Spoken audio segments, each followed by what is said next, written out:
ये सारे फल टेढ़े हो रहे हैं और इसकी वृद्धि भी अब रुक जाएगी। आपकी लौकी है, तुरई है, भिंडी टेढ़ी हो रही है, मिर्च टेढ़ा हो रहा है और बाज़ार में इसकी कीमत भी नहीं मिलेगी और किसान को नुकसान होगा। किसान भाइयों को जब इस तरह के लक्षण दिखाई दें कि शुरू स्टेज से ही जब छोटे फल लगते हैं और वो टेढ़े होने लगें, तो बोरान की डेफिशिएंसी बिल्कुल रूप से निश्चित है। अब इसको तो पहचान तो इसकी ये हो गई। पत्तियों को अगर देखें तो पत्तियां, जो नई पत्तियां हैं वो ऊपर की ओर मुड़ी हुई दिखाई देंगी और जो फूल आएंगे तो बहुत सारे फूल इसमें मरने शुरू हो जाते हैं और फल भी कम लगता है और फलों की दशा आप देख रहे हैं टेढ़ी हो गई। तो इसका तत्काल जो है उपचार करना चाहिए। अब ये स्टेज ऐसी हो गई है कि किसान को नुकसान तो हो गया है, लेकिन अब भी अगर वो बोरान का छिड़काव कर दे तो जो बाकी इस पर फूल आएंगे वो मरेंगे नहीं और फल सीधे होंगे और फलों की बढ़वार भी अच्छी होगी। अब बोरान की कितनी मात्रा डालें? बोरान का घोल बना करके पत्तियों पर छिड़काव करना चाहिए और छिड़काव करने के लिए 1 लीटर पानी में 3 से 4 ग्राम केवल बोरान, और वो 20% वाला बोरान होना चाहिए, उसका छिड़काव करना चाहिए। जो 15 लीटर की टंकी है उसमें 45 से 50 ग्राम स्प्रेयर की टंकी में लगेगा और इस घोल का छिड़काव कर दें। 1 एकड़ में करीब करीब 4 से 6 टंकी लग जाती है, तो उतने में ये छिड़काव हो जाएगा। अगर शुरू में ही, जैसे आपने इस साल देख लिया कि इस खेत में बोरान की कमी है, तो करना ये चाहिए कि जो 14.5% वाला बोरान है इसको 10 किलो प्रति एकड़ के हिसाब से मिट्टी में प्रयोग कर देना चाहिए। जब यूरिया, डीएपी, पोटास डालते हैं तो उसी समय बोरान भी मिला करके डाल देना चाहिए। तो उससे जो है ये गारंटी हो जाती है कि इसमें इस तरह की समस्या एकाएक नहीं आएगी जिससे किसान को नुकसान होगा। अभी इसकी पहली तुड़ाई होनी है और सारे फल आप देख रहे हैं टेढ़े हो रहे हैं, तो तत्काल जो है बोरान का छिड़काव किसान सुनिश्चित करे और इससे जो है बाद के जो फल आएंगे, बाद के फूल आएंगे, वो सारे दुरुस्त होंगे और उससे किसान को बाज़ार मूल्य इसका सही मिल जाएगा और उत्पादन और जो ये उत्पाद है फल, इसकी गुणवत्ता बढ़ जाएगी। अब हम आपको समझाते हैं कि आप बोरान की कमी लौकी में या अन्य सब्जियों में किस तरह से पहचान सकते हैं। इन पत्तियों को देखें तो ये नई पत्तियां हैं और बिल्कुल कटोरी नुमा बन रही हैं। ये बन गई और ये बन रही है और इसका जो सरफेस है पत्ती का, ये ऊंचा नीचा हो जाता है। जब इस तरह के आप लक्षण देखें तो समझ लीजिए बोरान की डेफिशिएंसी है। तो इन लक्षणों के हिसाब से आप बोरान की कमी, सारी सब्जियों में इसी तरह के लक्षण आते हैं, उसे पहचान सकते हैं। आपकी लौकी है, तुरई है, भिंडी टेढ़ी हो रही है, मिर्च टेढ़ा हो रहा है, तो ये सारी फसलें जो टेढ़ी हो रही हैं ये बोरान की कमी की वजह से है।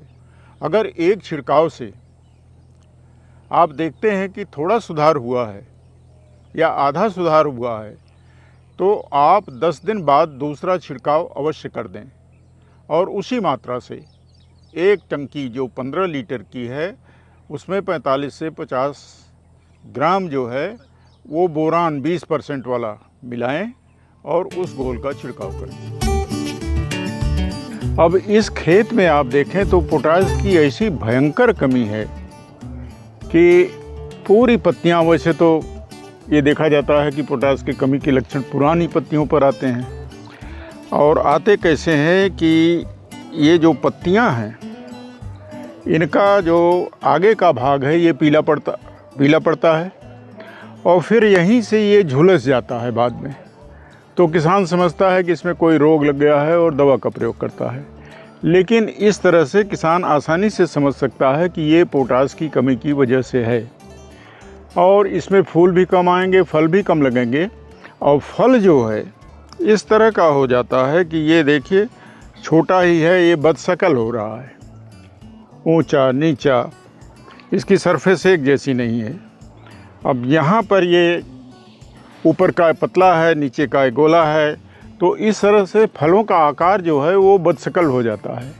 और जब फलों का आकार बदशकल हो जाता है तो निश्चित रूप से उसकी वृद्धि भी जितना होनी चाहिए नहीं होती है, और बाज़ार में जब वो ले जाता है तो उसकी कमी जो है वो होने की वजह से फलों के आकार में उसको कोई ख़रीदना नहीं चाहता है, और इसमें जल्दी बीज बन जाता है। कभी कभी आपको करेला छोटा लगता है, वो पता लगा कि उसको आप काटे तो उसमें बीज दिखाई दे रहा है। तो इस तरह का दोष होने से किसान का उत्पादन भी घट रहा है, उसकी उत्पाद गुणवत्ता भी घट रही है, और उसे बाज़ार में पूरा दाम नहीं मिल रहा है।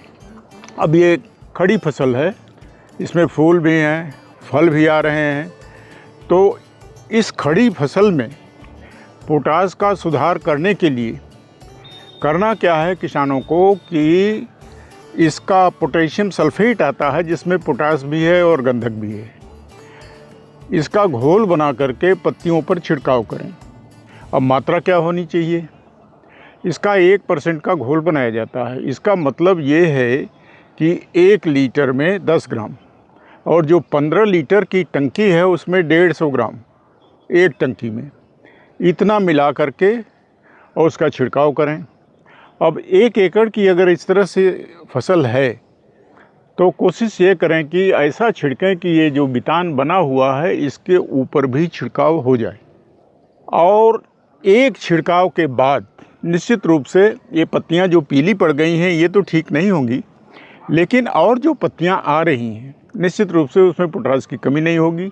जो फूल आएगा वो फूल टिकेगा, बहुत कम गिरेगा, फल जो लगेंगे स्वस्थ होंगे, अच्छे आकार के होंगे, और बाज़ार में उसका मूल्य भी सही मिलेगा। तो 2 छिड़काव अगर कर देते हैं तो जो बाद में ये तो ऐसी फसल है कि कई महीने चलेगी, तो इसके बाद में पूरा सुधार हो जाएगा और ये लाभ होगा। ऐसी परिस्थिति में अगर इस तरह के लक्षण दिखाई दिए हैं, आमतौर पर यूरिया DAP डालते हैं, वो ज़रूरत से ज़्यादा डालते हैं तो पोटाश का मिट्टी से दोहन होता है, और दोहन होने का ही नतीजा ये है कि पोटाश की कमी की वजह से फसल जो है कुप्रभावित हो रही है। तो ऐसे अनुभव के आधार पर जब दूसरी फसल लें तो उसमें निश्चित रूप से यूरिया DAP के साथ पोटाश का बुआई के समय या रोपाई के समय अन्य जो सब्जियां हैं उसमें प्रयोग कर दें तो पोटाश की पूर्ति जो है फसल को हो जाएगी। अगर मान लीजिए किसी वजह से वह भी पोटाश की मात्रा कम पड़ती है तो और इस तरह के लक्षण दिखाई देने पर फिर 0050 का घोल बना लें और उसका छिड़काव कर दें। मात्रा जैसा कि बताए 1 टंकी में 150 ग्राम, और जितनी टंकी आवश्यक हो खेत के आकार के हिसाब से फसल के अनुसार उसका छिड़काव कर दें, और 2 छिड़काव में ये बिल्कुल दुरुस्त हो जाएगी। फल भी अच्छे आएंगे, उत्पादन भी अच्छा होगा और किसान को पूरा लाभ मिलेगा। पोटाश जो है ये जो है इसको क्वालिटी न्यूट्रिएंट कहते हैं कि जो उत्पाद है उसकी गुणवत्ता को बढ़ाता है। ये जो बीमारी और कीड़े की समस्या होती है उससे निजात मिलता है। दूसरी समस्या आजकल जो जलवायु परिवर्तन की वजह से एकाएक टेम्परेचर में वृद्धि हो जा रही है, तो पोटाश की अगर सही मात्रा में पूर्ति की गई है तो निश्चित रूप से उस उच्च तापक्रम का भी जो बाधा होती है वो किसान उससे मुक्त हो जाता है। पाले जाड़े में पाले की समस्या है, ये बरसात के मौसम में सूखे की समस्या है। इन सारी समस्याओं से निजात पाने के लिए पोटाश का बहुत महत्वपूर्ण स्थान है कृषि में।